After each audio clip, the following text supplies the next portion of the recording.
Bonne fête du Canada à tous! C'est jour de fête encore, on n'est pas en reste. La semaine passée, on a fêté la Saint-Jean-Baptiste. Cette semaine, on fête la fête du Canada. La chanson que vous venez d'entendre, j'espère que vous l'avez reconnue, c'est notre hymne national qui a été écrit par Calixa Lavallée et Adolphe Basile Routier. Je ne sais pas si vous saviez, mais elle a été écrite en français pour la première fois et jouée pour la première fois dans le cadre des festivités de la Saint-Jean-Baptiste. Oui, la Saint-Jean-Baptiste, un 24 juin 1880. Et la version anglaise est venue quelques années plus tard, là.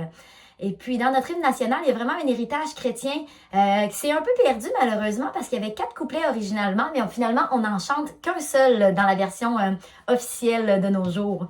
Dans les couplets qui ont disparu, d'ailleurs, il y a deux très belles phrases que j'aime. Entre autres, « Sous l'œil de Dieu, près du fleuve géant, le Canadien grandit en espérant. Et sachons être un peuple de frères sous le joug de la foi, et répétons comme nos pères le cri vainqueur pour le Christ et pour le roi. » C'est bon? Est-ce que c'est ce qu'on souhaite pour notre pays? Est-ce que c'est ce qu'on souhaite pour les Canadiens? De pouvoir grandir en espérant, d'avoir cette espérance dans leur cœur que Dieu seul peut nous apporter en fait. De pouvoir être unis en tant que frères dans la foi, de pouvoir déclarer victoire parce qu'on est accompagné de Christ dans nos vies. Aujourd'hui, j'aimerais vous parler, je vais vous lire le verset Jérémie 29:7 qui nous dit « Recherchez le bien-être de la ville où je vous ai exilé et intercédez auprès de l'Éternel en sa faveur, parce que votre propre bien-être est lié au sien. » Bon, on s'entend qu'on n'est pas en exil, mais je crois quand même que c'est bien d'apprendre à prier pour notre ville, de prier pour notre pays. Ça dit que notre propre bien-être est lié au sien. C'est une phrase qui est assez forte. Souvent, on a tendance à prier, et c'est normal et c'est naturel de prier plus pour nos besoins, pour les besoins des gens qu'on aime, de tout ce qui nous touche. Mais je crois que c'est important de prier pour notre pays, de prier pour notre ville, de prier pour nos dirigeants. Ça peut sembler un peu bizarre au début quand on commence à prier, on dit « ouais, je prie pour un pays ».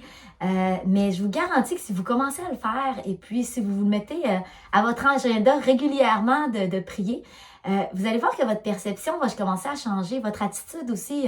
Les gens qu'on côtoie par la suite, que ce soit à l'épicerie, à la station-service, on prie pour eux en quelque sorte. Donc, notre cœur change, on commence à avoir le cœur de Dieu pour ces gens-là. Une partie importante de prier pour notre pays, je crois, c'est de prier pour les dirigeants. Parce que c'est eux qui prennent les décisions importantes, qui vont avoir une influence importante pour notre pays. Dans 1 Timothée 2, 1-4, ça dit « J'encourage donc avant tout à faire des demandes, des prières, des supplications, des prières de reconnaissance pour tous les hommes, pour les rois et pour tous ceux qui exercent l'autorité, afin que nous puissions mener une vie paisible et tranquille, en toute piété et en tout respect. Voilà ce qui est bon et agréable devant Dieu notre Sauveur, lui qui désire que tous les hommes soient sauvés et parviennent à la connaissance de la vérité. » Est-ce que ce ne serait pas merveilleux si nos dirigeants pouvaient tous être des hommes qui soient sauvés, qui puissent prendre des décisions éclairées par le Saint-Esprit? C'est ma prière et c'est ça pourquoi j'ai envie de prier régulièrement. Et j'espère que vous l'avez à cœur, vous aussi. Je vous encourage, je ne sais pas si vous connaissez le ministère Appui de Pointe, je vous encourage à aller lire là-dessus. Vous pouvez même aller sur le groupe Facebook. C'est Pasteur Anne-Claire Charrette et Pasteur Grand Freak qui s'en occupent et ils sont aumôniers en fait pour les dirigeants. Et ils font une œuvre incroyable avec eux. Je vous encourage vraiment à aller lire sur ce ministère-là et à prier avec eux pour nos dirigeants parce que je crois que ça peut faire une différence. Et donc, aujourd'hui, en ce jour de fête, en ce jour férié, cette semaine en fait, je vous invite vraiment, là, mon défi de la fête du Canada. Je vous ai lancé un défi à la Saint-Jean-Baptiste la semaine passée. Maintenant, je vous lance un défi pour la fête du Canada. Priez pour votre pays. Hein? Priez pour votre pays, priez pour votre ville, priez pour vos dirigeants. C'est votre défi aujourd'hui.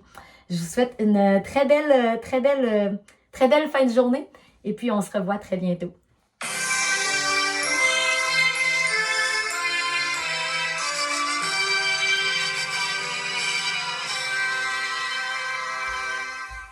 Bonne semaine! Bye bye!